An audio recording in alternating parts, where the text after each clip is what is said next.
Dhe ne si Partia Demokratike të Kosovës e rishprejmë edhe njëherë qëndrimin tonë, që jemi të gatshëm për të dhënë zgjidhje kësaj krize politike, duke mundësuar votimin e një kandidate apo kandidateje që vërtet e merë shumicën e votave për të shkuar tutje pastaj edhe në fatet kushtetuese që mundësojnë krijimin e qeverisë së re.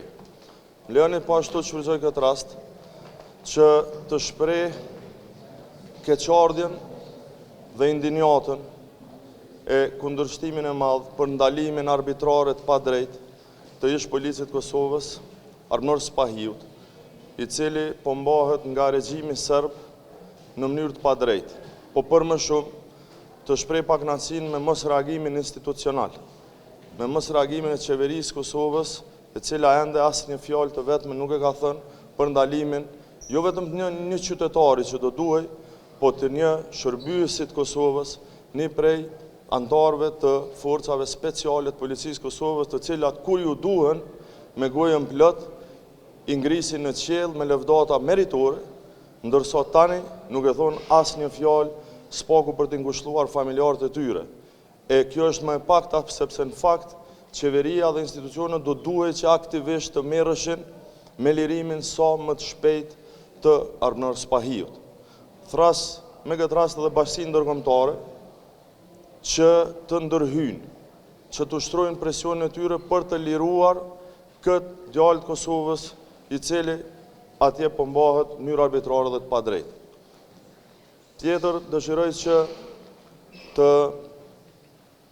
shpreh solidaritetin tim me punëtorët e shumtë që sot edhe një herë po protestojnë ngritjen e çmimit të energjisë elektrike për mbi 1300 bizneset Kosovës dhe ngritje kjo e cila po rrezikon edhe punën edhe mirëqenien e mbi 140.000 të punësuarve në sektorin privat, që janë më shumë se 1/3 të punësuarve total në vendin tonë. Blokadat që lëvizja vetëvendosje dhe koalicioni saj po vazhdon ta mbajnë në kuvendin e Kosovës, po na e pamundson që në mënyrë institucionale dhe ligjore të ndërmarrin veprimet që do ta kthenin normalitetin në sektorin e energjisë, parazgjithash duke i shkarkuar antarët e zyrës rregullatorit të energjisë dhe pastaj duke mundësuar anulimin e këtij vendimi të padrejtë, i cili duke u thirrur në tregun e hapur pa pasur fare një të tillë, po rëndon barrën jo vetëm bizneseve, por në mënyrë zinxhirore do ta rëndoj barrën e secilit qytetar dhe çdo familje në vendin tonë. Po.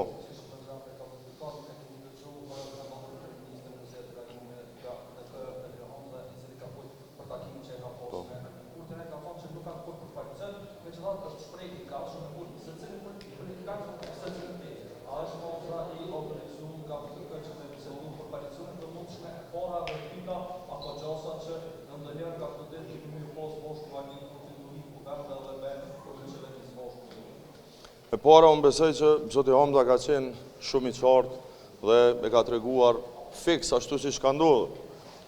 Zoti Kurti me insistim ka dëshiruar që të ketë një takim për diskutuar për tema ndërkomunale, që realisht që është punë e tij. Por në një situatë kur ai vërtet s'merret me asnjë temë në interes qytetarëve, është i mirë për të bërë show e propagandë.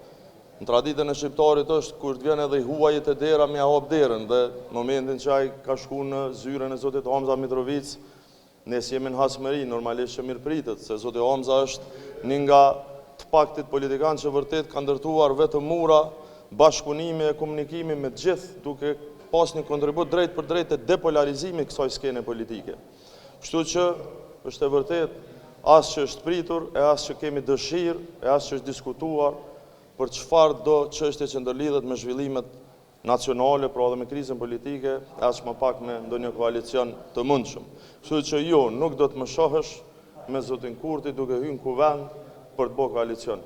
Ne kemi bërë qartë një gjë të tillë, atij i takon që ta zhbllokoj kuvendin, sepse i takon që ta propozoj një kandidat që mund ta marrë shumicën e votave të deputetëve, me qenë se s'ka arritur që të krijojë shumicë parlamentare.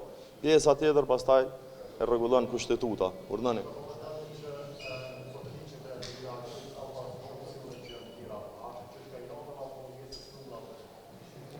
Përbesë është vështirë me e racionalizu mendësinë e tillë. Unë nuk po mundem me i dhonë racionalitet ose arsyeshmëri me thonë po e bën këtë për këtë arsye, sepse s'ka arsyeshmëri, nuk është e arsyeshme, nuk është e përgjithshme kjo sjellje e Zotit Kurti deri sot. A e vetmja gjë që besoj është evidente është që ai s'ka numra për të bërë kryeministër, dhe duke mos mujt me bë veten kryeministër, atëherë po e bllokon kuvendin duke e vendosur Albulena Haxhiun si shtyllën mbrojtëse ku thyhen shtizat, e ky duke arsyetuar që kënë se unë i kam votat që ke dim gjithë, edhe ju këtu që jeni çdo 2 ditë bashkë me neve që si ka. Thatë traditat shqiptare është me aqil deri kushdo që t'jenë në shtëpi, por mbrapa shtëpisë shqiptarët nuk kanë zakon me shkulla dhe kjo rani para mënyrë si një takim urgjent me ta, ose qeveria e komunës Mitrovicës është pra dihet ka është. A keni diskutuar për këtë? Shikoni, kërkesa ka qenë zyrtare dhe është drejtuar përmes kanaleve zyrtare Zotit Hamza në cilësinë e kryetarit komunës Mitrovicës Jugut dhe si e tillë është pranuar. Tash me thonë drejtën ka i kanë rronë, s'kom qenë aty se nuk kam autoritet në pushtetin lokal. Po. A jeni edhe për ndërtimin një qeveri në bazë të gjashme kërkesë të kërkesë pa 2 javë më shumë? Momentin që thot Zoti Kurti po, atëherë bisedojmë, po e kam thonë disa herë, ne se kemi refuzu asnjë opcion, asnjë kërkesë, por në rastin konkret, propozimi për një qeveri të unitetit në kupton që duhet me gjendë gjithë bashkë. Kur njëna palë thot, jo, atëherë automatikisht s'kemi çka diskutojmë, sepse nuk janë palë të cilat nevojiten për me e materializu një gjë të tillë.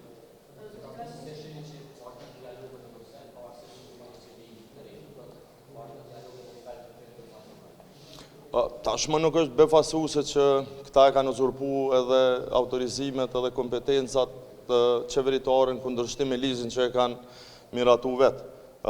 Thjesht është një udhëtim i kot. T'ju them drejtën se asgjë prej atij takimi nuk ka, as nuk del. Këta edhe në kohën kur e kanë pas autorizimet e plota edhe legitimitetin për të ndërmarrë veprime, nuk kanë qenë zot që ta çojnë një hap tutje dialogu. Ne jemi nën sanksionet Bashkimit Evropian 2 vite tashmë, dhe ai takim ka qenë është tani var arsyetimi për te 3 palë që kanë marrë pjesë aty, me thonë kështu po bëjmë diçka.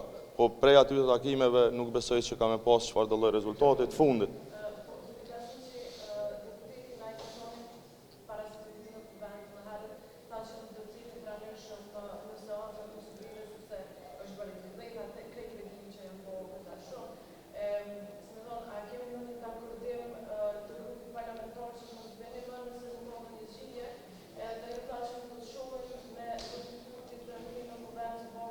Po.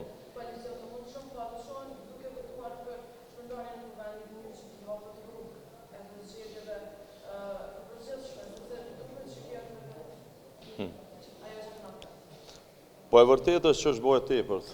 Asnjë prej nesh s'kishim paramendu që kanë me majtë 30 seanca e ky kuvend s'ka me qenë zgjendje mas pari me konstruu vetveten, me zgjedh kryesin e kryetarin a kryetaren që udhëheq punën e kuvendit. Është e tepër dhe unë besoj që asnjë prej neve deputetëve, s'paku flas për deputetët e PD-s, nuk po ndjehemi mirë, por nuk është në dorën tonë me zhblloku. Ne kemi dhënë opsionet tona, ai ka 40 opsione për avërci Zoti Kurti që kur dëshiron, edhe sot masdite nëse thirrën një seancë, mundet me zhblloku këtë situatë, po jo me antarët e kabinetit tij qeveritar, sepse i kemi bërë qartë që ata nuk i votojmë, sepse i mbojmë përgjegjës për dështimin dhe degradimin cilin ja kanë shkaktuar vendit tonë. Kështu që edhe Zoti Hasani që ka thonë një gjatë tillë shihen nga prizmi i si me thonë kundërshtimit asaj që po e thonë këta tjerë për votimin e msheft që ne po a imponojmë deputetëve. Ne si a imponojmë deputetëve asgjë gjë se deputet kushtetuta i siguron që nuk i nënshtruan asnjë mandati detyrues. Kështu që e kuptoj në shprehjen e një frustrimit të tillë. Tjetra për çfarë përket shpërndarjes kuvendit, shikoni, ne kemi marrë zgjedhjet para 4 muaj. Dhe qytetarët e Kosovës më shumë se kurdoherë, gati 1 milion prej tyre kanë votu, kanë shpreh verdiktin e tyre dhe kanë kriju një situatë për cila në pamjen time ka qenë e qartë prej asaj natë të zgjedhjeve. I kanë thonë jo sundimit një partijak, dhe ja kanë dhënë shumicën partive të ish opozitës. Fatkeqësisht ne s'patëm mundësi deri tash me kriju qeverinë e partive të ish opozitës, përkundër që e kemi shumicën dhe ajo shumicë do të bëhej nëse një gjë e tillë do të kishte vullnetin e gjitha palëve. Por nëse tashmë i kemi të shpallura zgjedhjet lokale, unë besoj që do të jetë një papërgjegjësi e madhe që të shkojmë edhe një parë zgjedhje para zgjedhjeve lokale. Pothuajse gjithë këtu pak a shumë jemi në pritje të situatës kur s'ka dhënë mandati i presidentës, që i bie dikun në prillin e vitit të ardhshëm, dhe sipas kushtetutës, nëse nuk zgjedhet presidenti i ri një muaj më herët, ne shkojmë automatikisht në zgjedhje. Besoj që mjaftojnë që ato zgjedhje dhe këtu para saj që janë zgjedhje komunale. Faleminderit shumë.